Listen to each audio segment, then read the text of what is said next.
Hey, it's Captain Matt, Boater's Secret Weapon, and today we're talking about bad habits that will ruin your boat and ruin the resale value of your boat. Number one is the one I see the most often, and this is people that put their boat away wet or even damp. They leave some wet life jackets or some wet gear. They leave, the carpet's all wet or the flooring is all wet. They cover it up and they put the boat away until the next time they use it.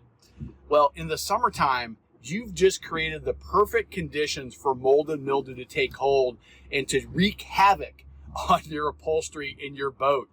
And once you get that mold and mildew taking hold, it's nearly impossible to get rid of it, and it's even more difficult to eliminate it completely. So you might be able to clean it off a little bit, but it's started, it's taken hold, and it's going to continue anytime that there's a little bit of moisture, a little bit of dirt, and a little bit of warmth. And that mildew is just going to take off again. Those are the three things you need. And when you put the boat away wet, it's probably going to be a little bit dirty. And the heat in the summertime is just going to like gasoline on a fire. So what do?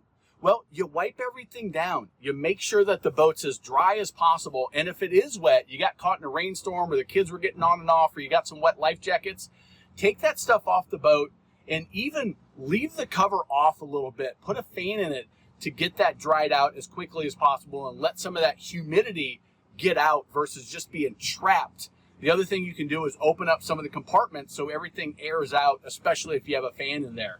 Next is running your boat at wide open throttle for extended periods of time. It's fun to do, right? It's fun to put the hammer down, to trim that baby up, hear that rev limiter beep once or twice, and just give her hell. But boat engines aren't made to run at wide open throttle for extended periods of time. Running at 5,500 RPM, 6,500 RPM for 20, 30 minutes, it's super, super hard on the engines.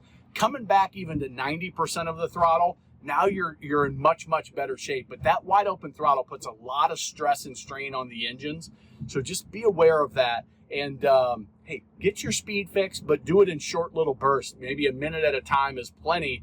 And then do your other fast running at 90% of wide open, and you'll be much, much better in the long run with your reliability of your engine. Skipping the wax. Maybe the least fun thing about boating for most boaters is waxing and taking care of the exterior of your boat. Well, what happens is oxidation, fading, and once that starts, just like the mold and mildew, once it starts, now you're kind of playing catch up and you're always going to be fighting it versus keeping a nice good coat of wax on the exterior gives you some UV protection or even ceramic coating if you want to go that route. But keeping some protection between the exterior of your boat and the damaging UV rays of the sun and the heat that's just beaten down and the salt and the water and all of that stuff is going to try to deteriorate and wear out your gel coat and the exterior of your boat. Keeping a good coat of wax on, keeping that oxidation from ever beginning is going to keep your boat looking better. It's going to keep it from ruining it and give you a higher resale value.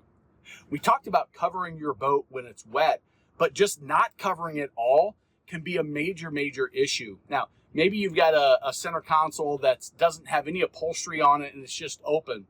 Okay, then you might be okay leaving it open. Just make sure you really get a good coat of wax, especially on that textured surface area, the no skid. But by covering your boat, you keep those UV rays off the upholstery, you keep it off the helm, you keep it off everything inside the boat, and it's going to be that much more better looking. And even the helm, putting a towel over the helm just to protect that can do a world of good in keeping your gauges and your switches and everything in good working and good looking condition. Next, using ethanol. Now you might say, but I run ethanol in my car all the time. I run it in my boat and there's no problems. The reality is ethanol in boats it's a bad combination because of the way the fuel systems are designed on boats is they can attract moisture from the atmosphere and that can get water in your fuel, and water in your fuel is never a good thing. And if you let it go for a long period of time, that water can cause even bigger issues, and you can have what's called phase separation where the ethanol, the ethyl alcohol, and the gasoline separate and now you've got some really bad problems on your boat. If you've got a carbureted engine, you can get some varnishing on your internal components of that carburetor. The only time I would say ethanol is okay is if you run through a tank of fuel every week. Okay, then you might be able to convince me that you don't need to spend the extra money or the extra effort to find the 100% wrecked gasoline. But if you don't run a tank of fuel at least every month, I'm going to say you're probably asking for problems, mechanical issues, breakdowns, and some more expensive maintenance and repairs. Forgetting the drain plug. Hey, it's a bad habit to not have a system, a checklist, whether it's in your head or written down for launching and loading the boat. And number one on that checklist needs to be get that drain plug in. Not only is it scary when it happens, it can be dangerous. It can ruin your engine by getting water in it. And, depending on where you're at, you could sink and put your family and friends and yourself in a very dangerous situation. And once the boat goes underwater, you're in some serious problems. It's crazy hot out here today. Next is skipping the winterization. Now, I'm just outside Charlotte, North Carolina. I'm on Lake Wylie right now. And so many people will say, it doesn't get cold enough. I've never winterized my boat and never had a problem. Well, depending on how you store your boat, what the weather conditions are in your area, what the seasonality is, if it's indoors, if it's outdoors, if it's covered, if it's in the shade, if it's in the sun, all of those things play an impact on, is your block going to freeze? It's something that in most climates, if there's a chance of freezing, I'm going to winterize my boat. It's just the cost to winterize it, the ease if you want to do it yourself, it's easily the right decision to do versus having a $6, $8, $10, $12, $15, $20,000 expense of replacing the engine if you guess it wrong. I mean, it's happened in Dallas, Texas, where they had one hard freeze, and that year there were dozens and dozens and dozens and dozens of boats that had crack blocks, had major issues because they said, we don't need to winterize it. We're in Dallas. Well, the weather turned, they had a cold snap. In some of the buildings, the heat went out, and there you go. Now you got a big expensive repair on your hands. Not using the trim. So when you're running a boat, I've got a video on this, how to use the trim properly. Not trimming your boat up at all and just always running it with all the way down. It's not going to kill your boat, but it makes the engine work much, much harder than necessary. So you want to learn how to use your trim properly.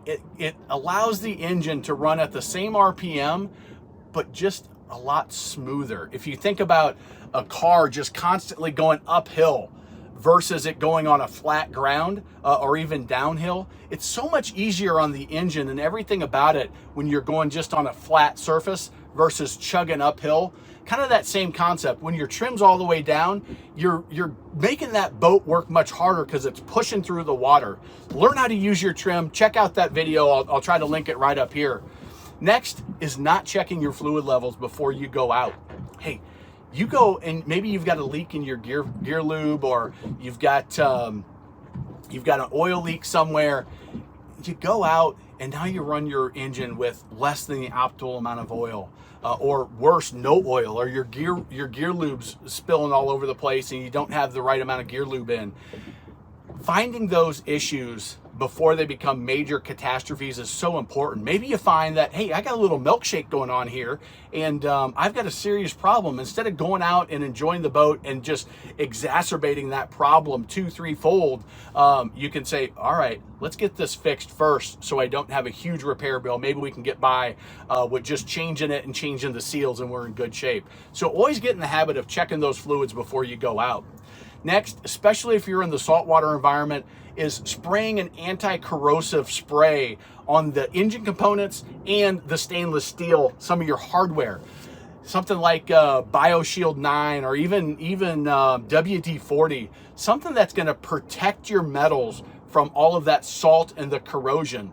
A great habit to get into is just to spray it on the engine components and get it all sprayed around there. Anywhere where there's metal and there's connections, make sure that it's acceptable for electronics, which there's a WD-40 and the BioShield that came out of Boeing are some great products. There's some other one. There's a ton of them out there. It doesn't matter what you use.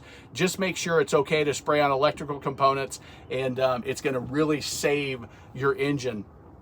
And next, can't forget your trailer. You've got to check your tires and check your bearings and check your axle and your brakes. Checking all of those things on a consistent basis keeps you from having a blowout on your tire, which can damage everything.